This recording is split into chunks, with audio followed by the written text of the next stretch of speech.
मुंबई के एक पुराने मोहल्ले में जहां गलियां सकरी थी और स्ट्रीट लाइट्स अक्सर झपकती थी, एक गटर के पास हर रोज बच्चे खेला करते थे। लेकिन एक दिन एक अजीब सी घटना ने पूरे मोहल्ले की रूह कंपा दी। बारिश के बाद की सुबह थी, सड़कें गीली थी और नालियां उफान पर थी।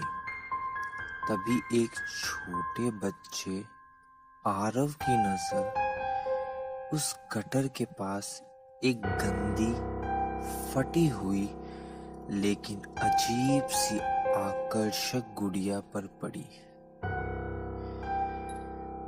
उसकी आंखें बड़ी बड़ी थी, लेकिन ऐसा लगता था जैसे वो देख रही हो, घूर रही हो। आरव ने जैसे ही गुड़िया उठाई, उसके चेहरे पर एक अजीब सी मुस्कान आई। लेकिन उसके बाद जो हुआ, उसने पूरे मोहल्ले को दहला दिया।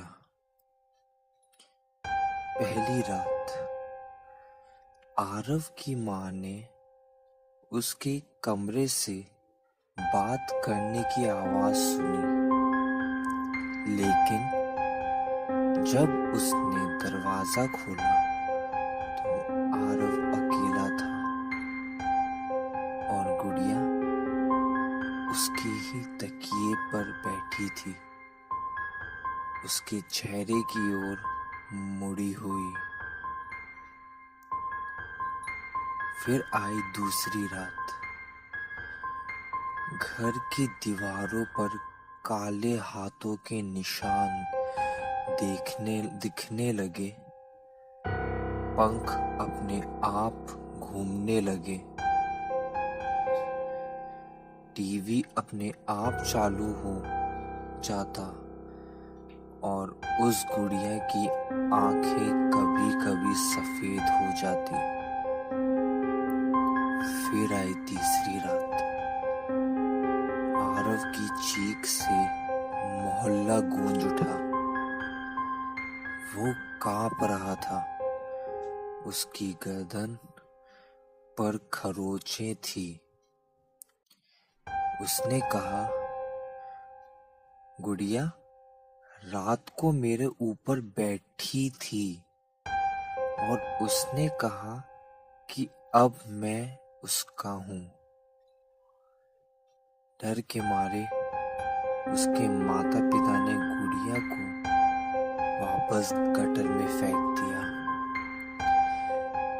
लेकिन अगली सुबह गुड़िया फिर से उसके दरवाजे पर पड़ी मिली, गीली, गंदी, लेकिन अब उसके चेहरे पर एक बड़ी डरावनी मुस्कान थी।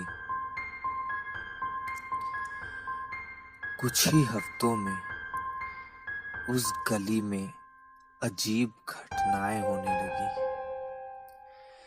बच्चे लापता होने लगे।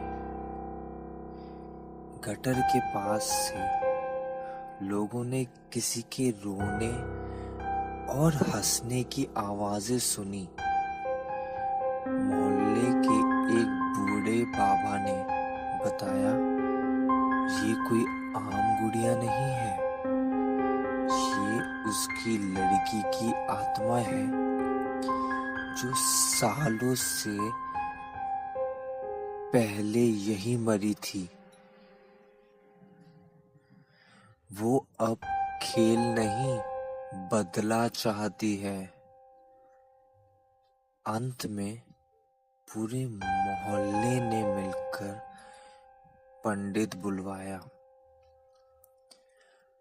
मंत्रों के बीच जब गुड़िया को जलाने की कोशिश की गई, तो वो खुद ब खुद जलने से पहले चीखी। एक लड़की की दर्दनाक चीख और फिर सब शांत हो गया। लेकिन कहते हैं बरसात के मौसम में जब गटर से पानी उफनता है तो वो गुड़िया फिर दिखती है और फिर कोई बच्चा उसे उठा लाता है। कहानी फिर से शुरू होती है। क्या आप अगली बार गटर के पास से गुजरेंगे तो नीचे झांक कर देखेंगे या सिर्फ दौड़कर भाग जाएंगे?